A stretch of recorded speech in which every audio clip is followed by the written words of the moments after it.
charge to faithful ministry. Everyone knows about the agony of defeat.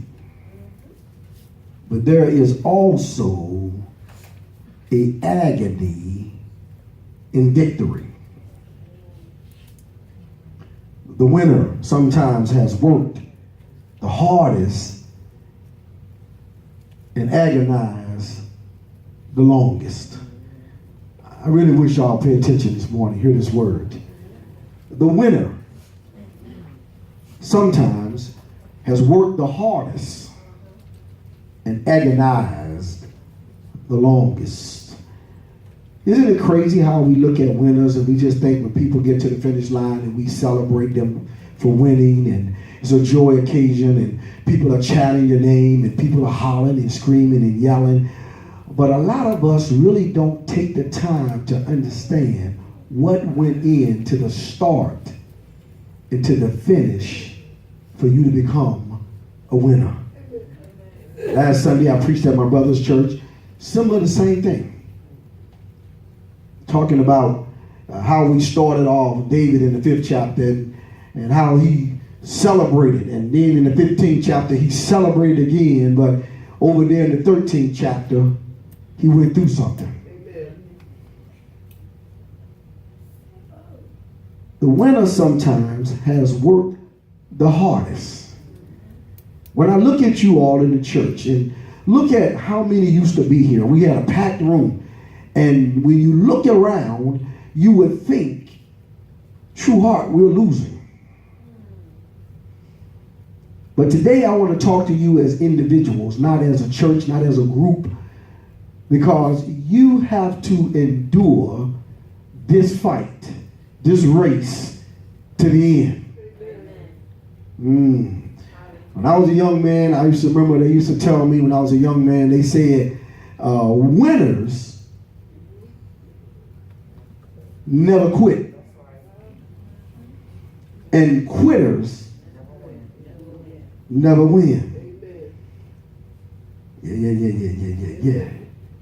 Winners never quit. And quitters never win. And he feels the best. There is an agony of running, but there is also a joy of the race. God wants us to run this race with joy. And he didn't say it's going to be easy. Sometimes I look and I listen and I watch as a pastor, and it seems like a lot of us, we look at other folk and how they are going through and how they are complaining and how they are seeing all the wrong. And a lot of times we look at them and we lose our joy in our run. That's right. One thing I learned about runners, they run a marathon, and on the side of the road is a whole lot of people, and people are cheering and giving them water, but they never lose focus of the run. They don't look at what's on the side, they just keep running. If they can get the water, they do. If they can't, they just keep running. Because they're trying to get to the end. Paul recognized in this sermon that he said that he fought a good fight. He finished the course. It's not, people say it's not how you start. You can't finish quit. And so I need to encourage you all today, stop looking at the quitters and start looking at you, because you're still in the race. Some of us, we keep looking at people that's quitting and you're losing encouragement. You didn't, the Bible said it like this. He said, naked came I into the world, and naked shall I leave. You brought nothing into this world, and surely You can't take nothing out. No matter what other folk are doing, you must keep running. Old folk would say, till I see what the end gonna be. Running. Don't quit, don't quit, don't quit. What could be more thrilling than to stand at the end of life and say, I have agonized the good agony. I have fought the good fight. I have finished the course. I have kept the faith. That as I ran along the way. It is a prize available to who wish. That gives me the hope. The reason why we run, the reason why we don't quit, the reason why we keep enduring, because Jesus said that I go away to prepare a place for you. Truth be said, if y'all would just be honest today, the reason why all of us come to church, because we know that if we keep coming and we keep doing our best, we going to heaven.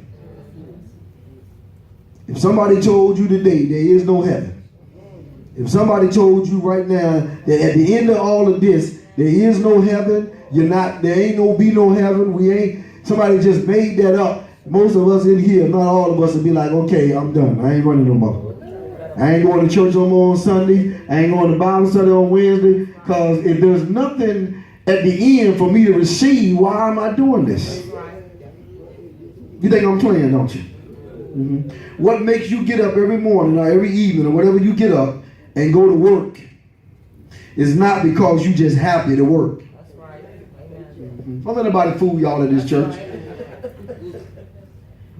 What makes you get up and go to work every day is because in 2 weeks or 1 week or however it runs, you want your check. That's right. Some of y'all are so caught up in that run of work that you will run more for the work, for the check, than you are running for God. Because you're more concerned about, thank you, Holy Spirit. We're not so much more concerned. We can see this. It's tangible. Yeah, y'all don't want to see. I read in here what he said. Let me see. I'm gonna see what he said. Hold on. Let's get to this part here. He said they're gonna turn their ears from the truth. I'm talking the truth right now. Everybody don't want to hear this. Pastor talking about some. I want to hear that. I'm going to work every day. I have to pay my bills. No, you go to work every day because you want that money. You might get the money and pay your bills, but the real reason why you go to work is you can get that check. For the love of money is the root of all evil. They had a song when I was a child. Some of y'all might not have been a child when that song came out. It said, for the love of money, people will rob their own brother. Beg, borrow, steal. You'll never know. Even kill. Yeah, y'all know who it is. There was a truth, but it was truth in that song. There was truth in that song. They will tell you, there was truth in that song. They said people will kill their own brother. For the love of money. Folk would do anything for the love of money. Yeah. Some of us will denounce our own God for the love of money. Yeah, I don't care what the pastor say. I gotta go get mine. Money. Let me show y'all this story real quick about a football game. Maybe you have heard the story of the most lopsided football game ever played. When mighty Georgia Tech beat up a little tiny team called the Cumberland College. They beat them 222-0. I think that was the game where the Cumberland quarterback tossed a short pass, urgent lateral to a halfback. The quarterback yelled, "Pick it up, pick it up." And the halfback had the idea, "You pick it up." He shouted, "You dropped it." It is easy to lose drive inside. I'm going somewhere with this. I'm talking about, enduring. Sometimes when it seems like we losing, folk give up. What do you think made the running back and the quarterback started arguing with each other? Because they were losing. It won't no more team. It won't no more us. It became I. I'm not going to keep running here getting beat up by these players. Y'all, you ain't blocking. You ain't throwing. You ain't helping. You ain't tackling. When people start losing, folks start pointing fingers, blaming others on the team. Many Christians are sitting on the sideline, counting splendors in their backside. Others sitting in the pews, counting mistakes in the pastor's sermons. Are thinking back about how they used to experience real joy in their Christian life and wondering what went wrong. Should it be that we just drop out of being Christian? Some folk right now in their minds, when they see others dropping out, others giving up, others walking away, in your mindset you started thinking, maybe I should just quit. Maybe I should just drop out. Maybe I should just give up. You have probably heard the man's greatest ability is not the ability to think, but the ability to rationalize. People love to rationalize, to excuse themselves from going to the sideline at times. Paul's life often was one of agony, hard work, but I imagine that at the end of the day, he felt good. Have anybody in here ever experienced some form of spiritual walk in your life where you were going through a situation? You were going through a lot. But yet you forgot about you and focused your mind and your ability on helping others. And you walked away feeling a sense of joy that you've never felt before because I helped others. Didn't change your situation, didn't change you didn't have money, didn't change you were going through, but the fact that you helped others, God brought you a sense of you felt good and warm inside. That I did something to help others. Look at the football game. It would have been a lot easier no matter how they were losing. Instead of pointing the finger, it would have been easier to walk over and pick up your brother and go, hey man, good try. Come on, let's finish this game. It wasn't about winning or losing. We already realized we lost, but let's lose together. Because losing together makes us winners. Because at the end of the game, it doesn't matter how the scoreboard looked. What really matters is we finish the game together, which makes us still winners. God is trying to tell us it's not how much you played it, not the game itself, but it's how you play the game. And in our Christian lives today, we are all in the game. We're all in the race. But it's not just running, but how you're running. Endure means you do things, anything is more important than your faith. And no one more significant than Christ. Fix your eyes on him. Keep running to the end. Now, I have a little bit of time left. I want to make some points, and I want y'all to stay with me because now I'm getting ready to do some teaching. Get your Bibles. Let's look at number 1. I charge thee therefore before God and the Lord Jesus Christ. Let's look at what this simply means as we look at the scripture. Paul was giving Timothy a binding oath to ministry. Paul was not just talking to Timothy, he's talking to all of us. he charged thee. God has saved you, and now because you're saved, he charged you. He charged you to go out and endure and be a good Christian. Amen. Paul provided a motivation for Timothy and all Christians to follow through. Paul said this. Go ahead and continue to keep reading. Verse 1, he says, who shall judge the quick and the dead at his appearance in his kingdom? Look at what Paul is telling Timothy.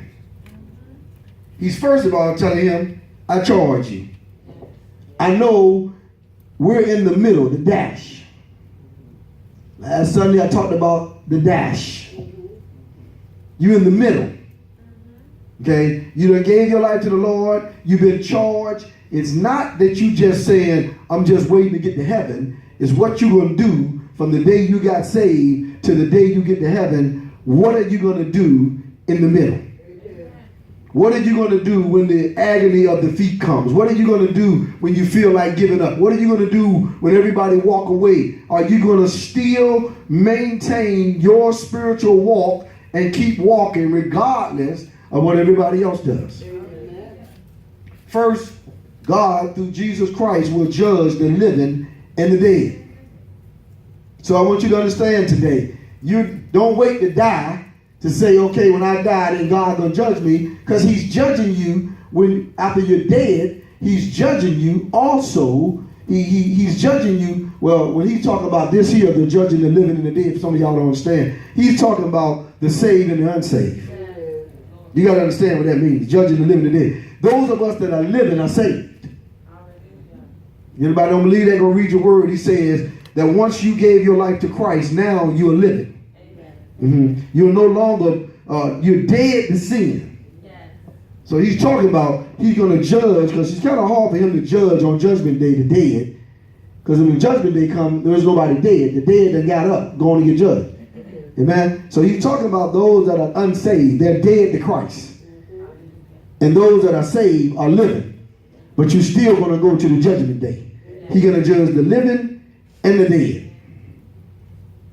So watch this. So there ought to exist in all of us a healthy fear of the future. God's judgment reaches into the hearts of all people, Christians and, there it is, unbelievers alike. Don't get so caught up in being saved and being a Christian that you feel like, watch this, this is where most of us make the mistake. We forget that the unbelievers still got a heart. And one of our duties that was been charged at us is that we go out into the hedges and the highways and we compel them to come. We go out and spread the good news. We're supposed to go and tell those that are not saved about the goodness of Jesus. He didn't tell you to sit on the sideline and just, I'm saved, I'm good, I ain't got to do no work. No, he wants you to go out and he wants you to compel them to come. There's two ways to compel people to come. It's through our speech and through our actions. Yeah. Some people are going to come to Christ by watching you. Some people are going to come to Christ by listening to you. You got a work to do. Number 2 says, preach the word. Y'all right there with me? I got to go. It said, preach the word. All Christians have received a charge to remain faithful in serving him. All of us supposed to be out here preaching the word. You have been charged, given the Bible, given the word. You need to go out and preach God's word. Tell folk what thus say the Lord. Pastor Porter's job is when you come to church and you assemble yourself in here, I bring you a word for God to encourage you in the faith, but you also got a job. You got a charge to go outside these doors, outside these walls, and preach God's word to the people. Amen. Don't go out there preaching the word of what you think. Somebody tell you, well, I don't go to church. Is that what the Bible tells us? We don't need to go to church? Does the Bible tell you you can go to work every day and don't pay no tithes? No, so when you run across people and they're telling you something that's false, rebuke, reprove with all long suffering. You understand what I'm saying? You got to understand something today, church folk. Christians going to suffer. If you try to love the world and love God at the same time, you can't do it. You can't love your children and they doing wrong instead of you telling them who you fear the most, your kids or God. Y'all ain't gonna help me. Y'all ain't gonna help me. Who you fear the most, your mother or God? Who you fear the most, your friends or God? You're going to find out that your friends are going to get few when you start telling them what thus said the Lord. You have been charged to preach the word. He says, and we be bound to this by the covenant of Christ's blood. You've been charged by God to go out and perform the duties as a Christian should. You don't have time to be having pity parties. You don't have time. Watch this. Once you become saved, you are charged by God at that moment. You stand before him. He's charging you like they did in the old days. I charge you knight to go out and fight. How do you look like you've been charged to be a fighter, to go out there and fight as a knight? They would tell the knights, kneel down.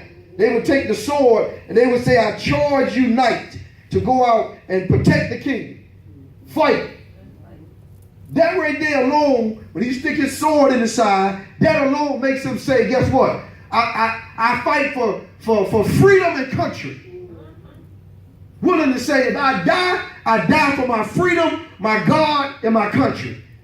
How many of us today are warriors, soldiers in the army of God that have been charged when God saved you? Paul is telling you, you are now charged to go out and preach the gospel.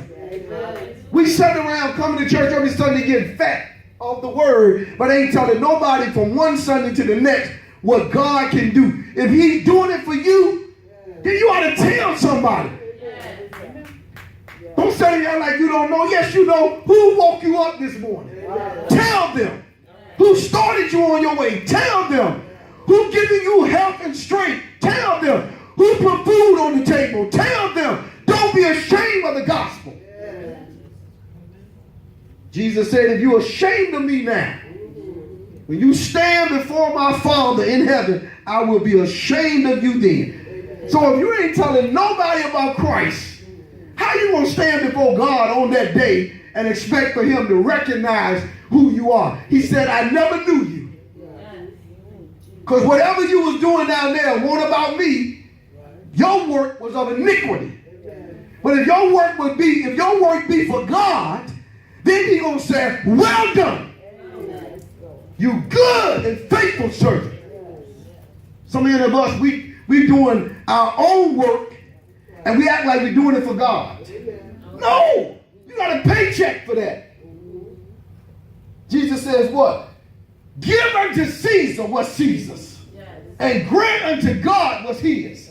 If you spend your whole week working for Caesar, then Caesar pays you a check. That's your God.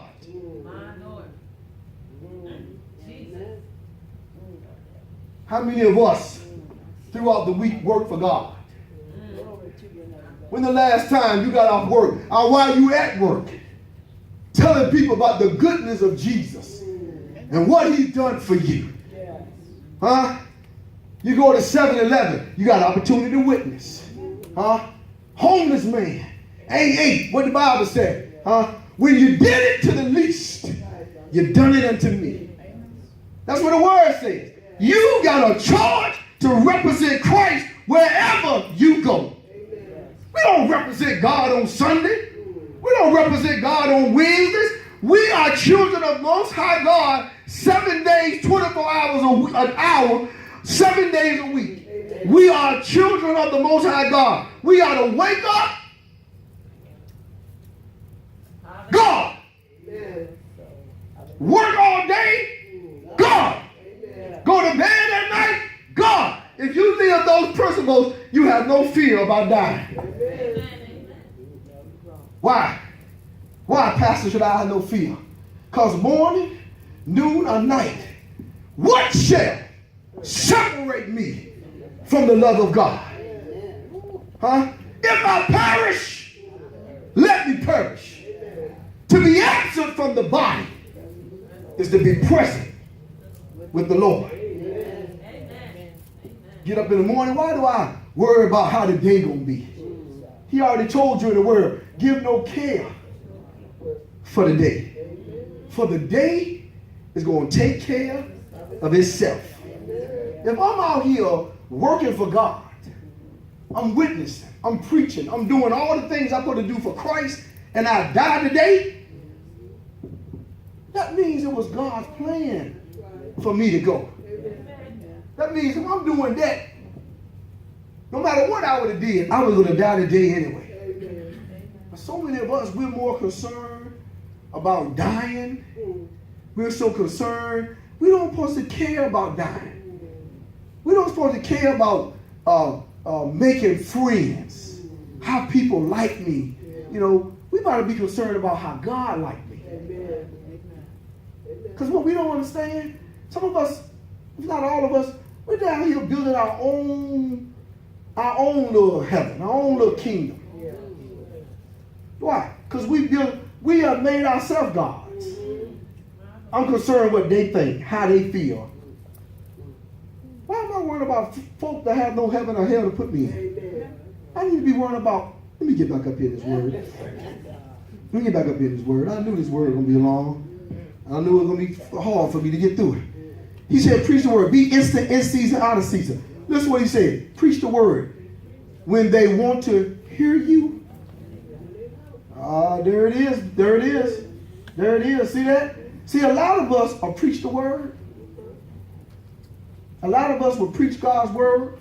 He's not talking about pastors. He's talking about all of us. Amen. See, a lot of us in your home, you'll preach the word as long as it's convenient. Yeah.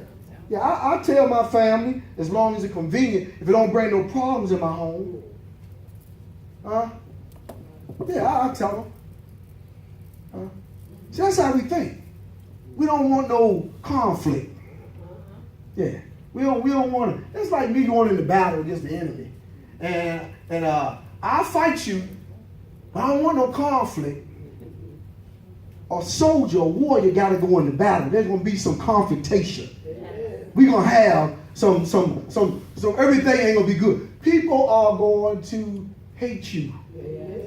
They are going to despise you. That's why he said, love your enemies and do good to them who spitefully misuse you. That's fighting with the weapons of warfare.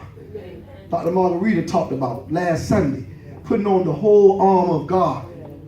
That's what he's talking about. He's telling you, when you preach this word, when you tell folk about Christ, they're not going to tell you what you want to hear. Some of us, we don't tell folk because when you ready to approach somebody and you tell them about God and their response to what you said ain't really what you want to hear. Some of us guard in our hearts because we don't want to be hurt. We look at somebody and we'll size them up. They ain't trying to hear the word. So when you tell them and they come back, yeah, somebody know I'm preaching today. Somebody know I'm preaching the truth today. How many of us, I raise my hand first, I raise both of them. Because I done been through that. How many people come to the church Monday through Friday in this building? Since June, she got the Margarita, sometimes Sean, they're here, they see it, and they knock on the door, and they come in day after day after day. Pastor, I got a situation going on, my light bill, my electric. And after a while, you started getting tired of that. You hear me? Yeah. Let somebody come to your house every day. Every day. Somebody at your house, you a Christian, your neighbor come over, you help that neighbor go tell another neighbor, and the next day, that neighbor at your house, I need to borrow some sugar. You give them sugar. The next neighbor comes the next day. When sister so-and-so says she borrowed some sugar, can I get some flour? You give that neighbor some flour. The next day, another neighbor come. I want some money. You like money? Sugar, flour, I can do. You want some money. I want some money. And the next day, another neighbor come. Now, you keep doing that week after week, you're going to get tired. That's what the enemy does. He keeps coming at you, bringing all kinds of manner of evil, all kinds of stuff against you. But you have to endure as a good soldier should. Now, watch this.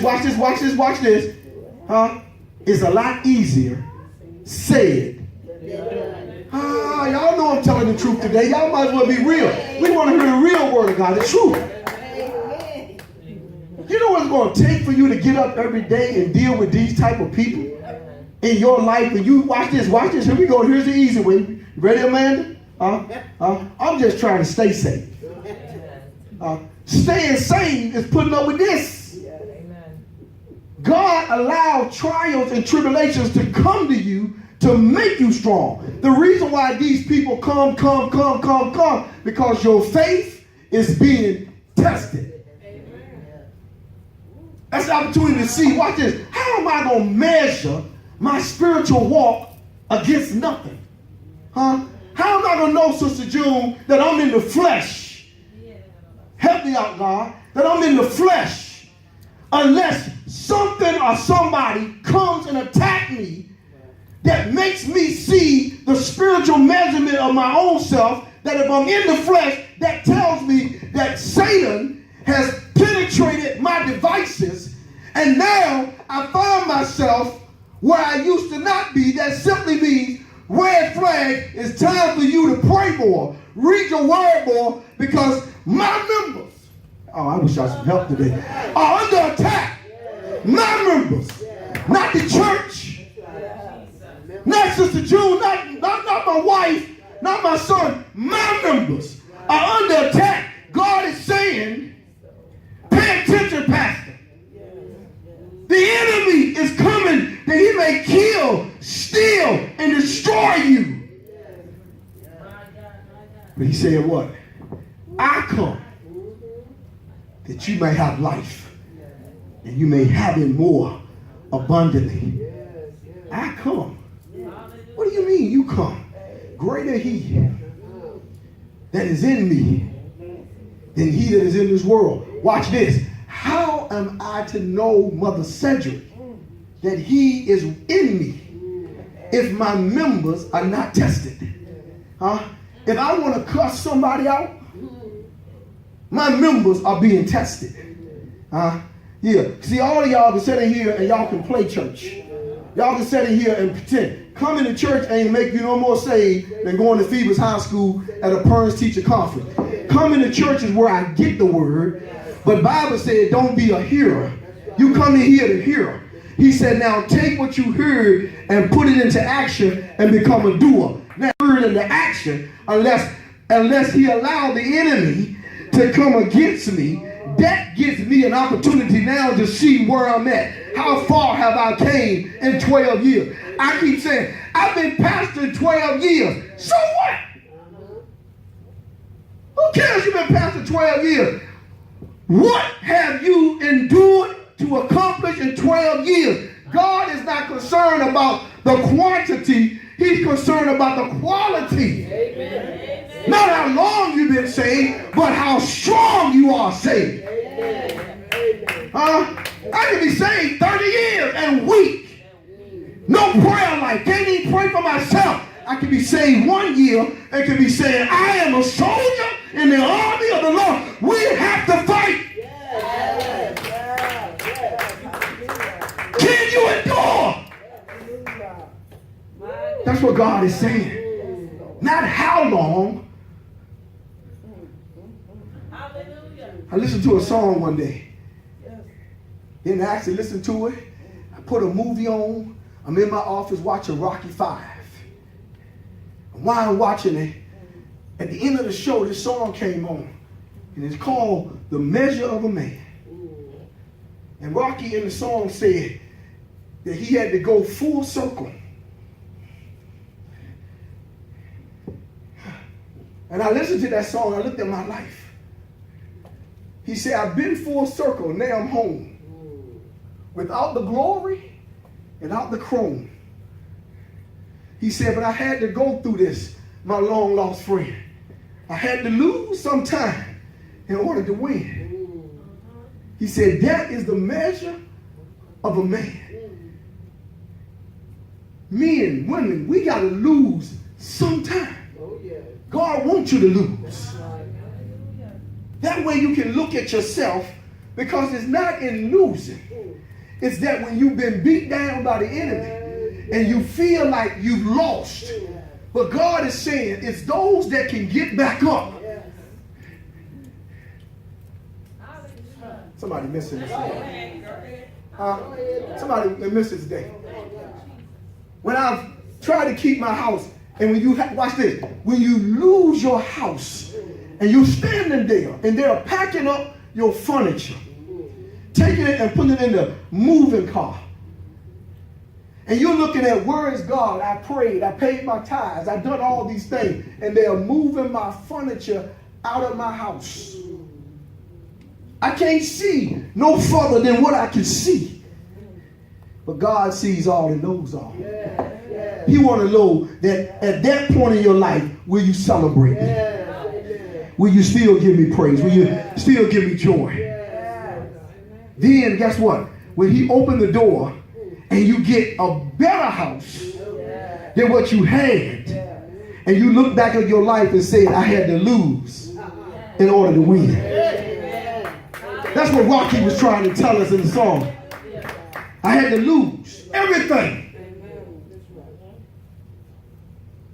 Rocky was talking about how in his life he started off with nothing.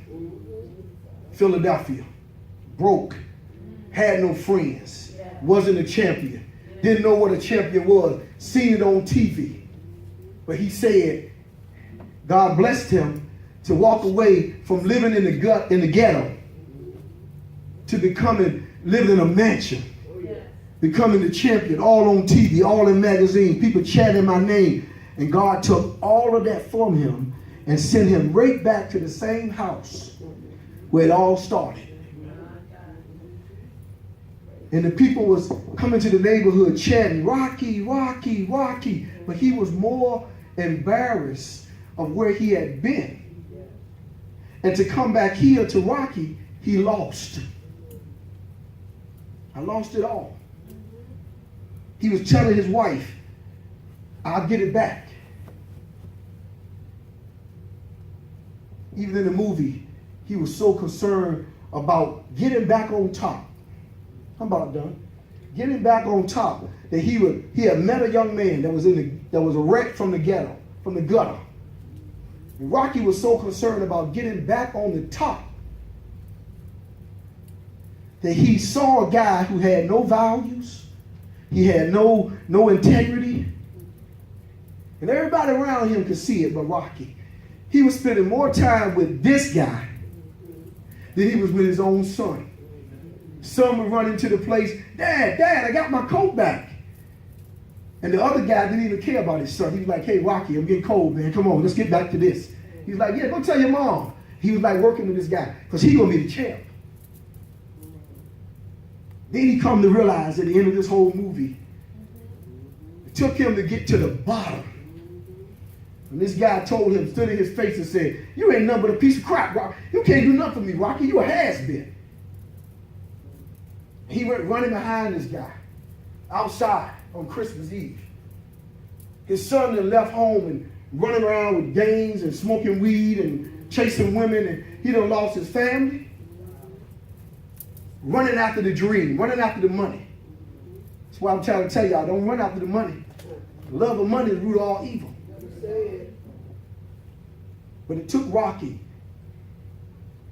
after he got to the bottom of the barrel, he was at the end, his wife ran outside.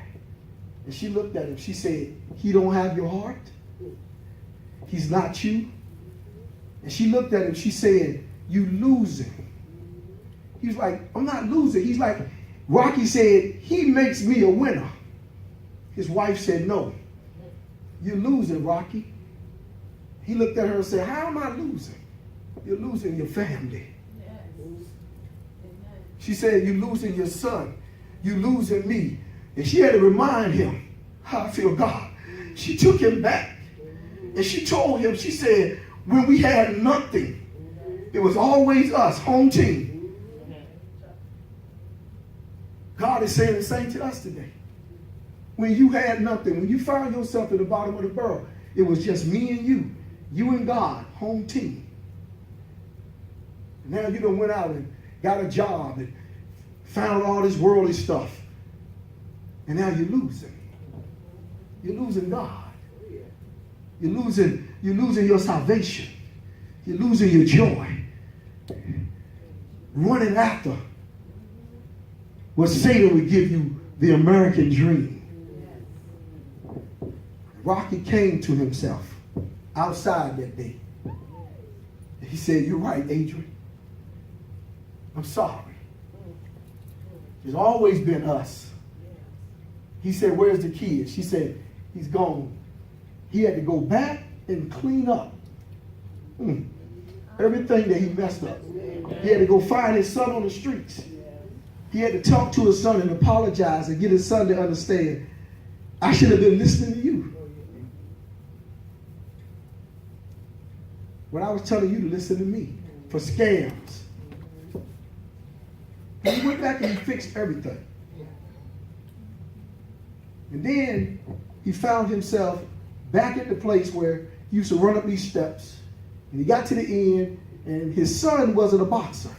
Sometimes we want folk to be like us. Have help in here today. Yeah, we want people to be like us. We want everybody in the church to look like me, identify with me. They don't look like you because God made them for them.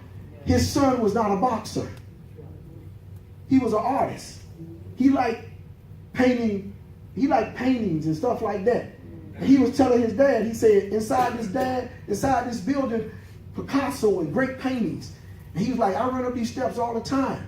And I never knew what was in there, valuable pictures. And his son was telling him something. He said, I'm going to teach you. And Rocky said, yeah. He said, you're going to teach me a lot of things. Together. And that's when the song came on. That you had to lose in order to win. And that's what we got to understand, church. A lot of us in here, God is telling you about that storm is coming. But the storm don't come just to come. It comes because you got to lose in order to win. Your salvation, getting to heaven, is not about the accolades of what we think. God is not concerned with what we want. He's concerned about his word. His word being taught. In closing, Paul said that he had fought a good fight. And he had finished his course. And he said, now what's laid up for me is a crown of righteousness. And not only for me. And y'all remember there was a mother who had two sons in the Bible. One name was John and the other one name was James, the sons of thunder. And she asked Jesus, she said, let one of my sons sit on your right hand and let the other son sit on your left hand in thy kingdom. On the throne was Jesus, and her request was to let one of my sons sit here and let my other son sit here. Jesus said to that mother that day, she said, what you're asking is not mine to give, but it shall be given unto them to whom it is prepared. And what he was saying to her was, in order to get to heaven, this great, this beautiful, this magical, this wondrous place, in order to get there, you're going to have to do some changing. You're going to have to endure some sound doctrine. You're going to have to suffer some afflictions. He's letting us know that in order to get to heaven, if you're thinking that it's just easy walkings, you got it all messed up. Heaven is a beautiful place, but it's for those for whom it is prepared. everybody just ain't going to heaven. I'm sorry, but I don't want to just leave y'all on a wild goose chase. I make you think that you can just live and do what you're doing and you're on your way.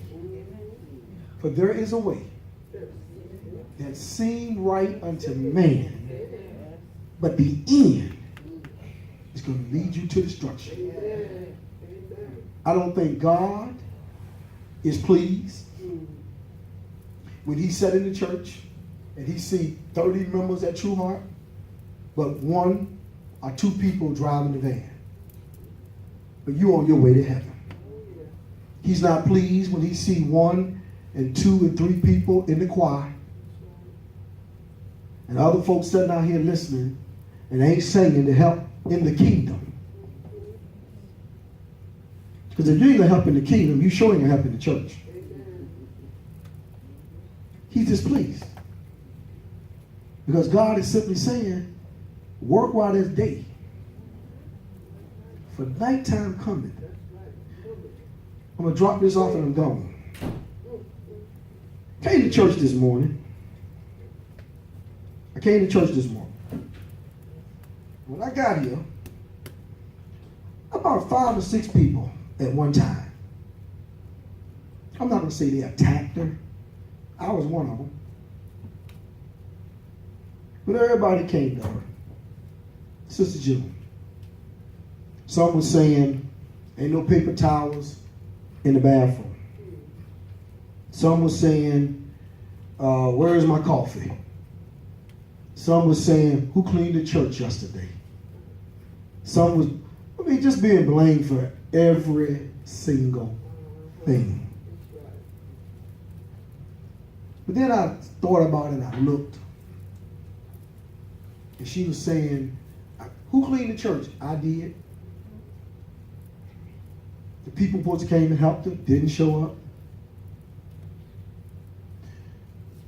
Why ain't no paper towels? Pastor, I didn't have any money to get any. I don't write no checks. I don't have no checkbooks. I don't have any cash. And I was broke, so I couldn't buy paper towels. Where's the coffee? Where is this here done? Probably she was saying to herself, I'm only one person. I did the best I could. And there was a song that says, may the work I've done speak for me. When I've done the best I can, and it seemed like my friends don't understand, may the work I've done speak for me. I don't feel that God that I serve is happy when all of us are sitting around taking care of our own stuff. And we leave the responsibility for everything to get done on one person. And nobody steps in to help. But everybody criticizes why it ain't done. Really, God is saying, where were you? Why you couldn't have helped? Why you couldn't have got your own coffee? Why you couldn't have went and got the paper towels? It's easy. It's easy. Remember I talked to y'all about people turning their ears from the truth? Y'all don't want to hear this because it's truth. It's truth. You know, everybody had a responsibility to make sure that this was done. I think a lot of times we treat Sister June as if she is the only person in the church. And maybe because she's the pastor secretary, maybe everybody feel like she's going to do it all. And I'm only using her for an example. Because God was showing me today. And he's showing the rest of us. What happens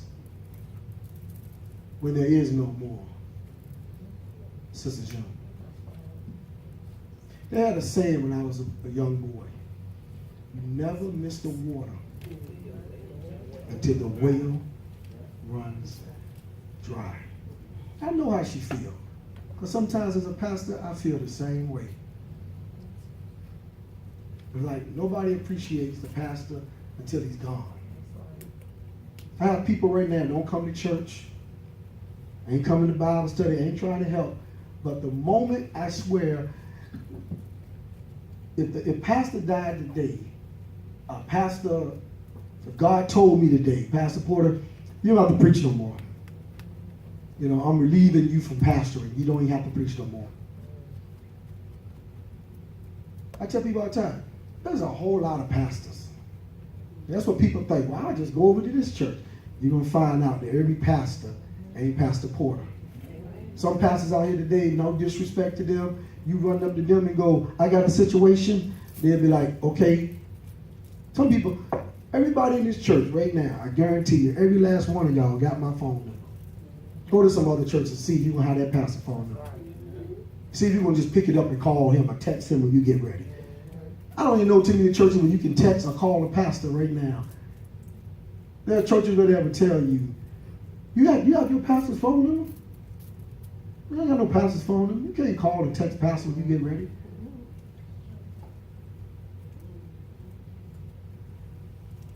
But this is what God is saying to us. We all, every last one of us in here, have a responsibility. Sometimes folk don't pay their tithes. Sometimes folk don't pay their right tithes. Right? But watch this here. Come to the church on Sunday and the lights out. And the thing that amazed me is how folk would walk into church and probably say, you telling me the lights out? And most of the time these people don't even pay tithes. How you expect for them to stay on? No, I'm just keeping it 100 with everybody in this room. Let's be real today. Do you think, and this is what blow my mind, because what blow my mind about church folk is just amazing. You got good sense because you know at your house, don't pay the lights, they're going to get cut off. You might not see the notices that come to the church to say the electricity is going to be, our pastor got a disconnected notice for the lights. You don't see that. But at your house, you get it.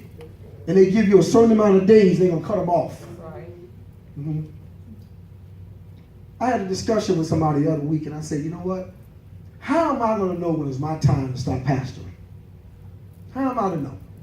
Because y'all need to understand something. When the members leave the church, they take their tithes with them. Okay? So when you look around and see people leaving, and they taking their tithes, that means that's crunching us even harder, trying to figure out how to pay this rent, how to pay these lights, how to pay these bills. I'm praying, I'm seeking after God, but I'm like, God, how I'm going to know when it's time for me to stop pastoring is when there is no lights. Because he's never going to leave me nor forsake me. How am I going to know when it's time for me to stop pastoring? Well, you can't pay the rent. Because I look at church members sometimes, I'm like, I don't know if y'all just thinking that this stuff just happens. Maybe I just go over here and I just pull this down. No. That's why all of us are supposed to go out and get a job faithfully. And we're supposed to pay our tithes to the church. And that's how the church faithfully operates. The church don't operate off your good looks. The church don't operate on how righteous we all think we are. The church operates by us going out to the hedge of highway and get a job and sending our tithes to the church, that there will be meat in his house, that we can pay these bills and take care of the things of God. That's how the church operates. Do y'all realize if we had 30 people in this room and y'all could be faithful Christians and y'all all can love God, but if ain't there one of y'all, 30 of us, have a job, there ain't no bills getting paid.